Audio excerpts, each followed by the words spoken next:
Yaorana et bienvenue sur Jurismana. Aujourd'hui, nous abordons rapidement les institutions de l'État d'Israël, sujet ayant remporté les votes dans le dernier sondage pour le sujet de la semaine.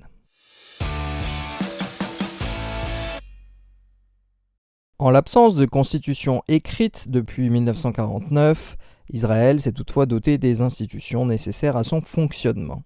Le pouvoir législatif a été confié à la Knesset, le pouvoir exécutif au président et au premier ministre, et le pouvoir judiciaire est notamment incarné par l'existence d'une Cour suprême.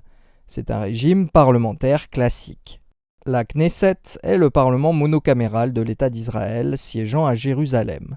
Les 120 députés sont élus pour un mandat de 4 ans.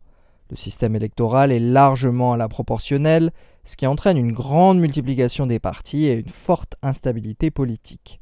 Cette assemblée possède des attributions classiques en matière de production législative et de contrôle du gouvernement, notamment par une possibilité de censure. Le Premier ministre israélien est le véritable chef de l'exécutif de l'État d'Israël et il est désigné au sein de la Knesset. Du fait du nombre important de partis politiques et de l'instabilité latente, il doit s'appuyer sur des coalitions pour être désigné et gouverner. Il nomme les membres de son gouvernement et celui-ci doit être investi par la Knesset. Et si vous trouvez cette vidéo intéressante, n'hésitez pas à l'aimer, à la partager et à laisser un commentaire. Marururoa. Le chef de l'État d'Israël est nommé président. Il est élu à la majorité absolue des membres de la Knesset et exerce un mandat de 7 ans non renouvelable avec des compétences limitées, étant plutôt chargé d'assurer la continuité du régime politique. La Cour suprême est composée de 15 membres nommés par le président de l'État d'Israël sur proposition d'un comité indépendant.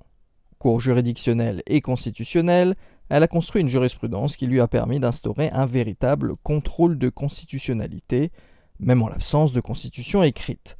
Cette situation lui laisse une place prépondérante en matière de sources normatives constitutionnelles israéliennes, et elle a été renforcée par la résolution Harari de 1950 qui a donné lieu à l'adoption de 14 lois fondamentales. Et voilà, nous en avons terminé avec cette très rapide vidéo sur les institutions de l'État d'Israël. Merci à tous et à très bientôt sur Jurismana. Parheane.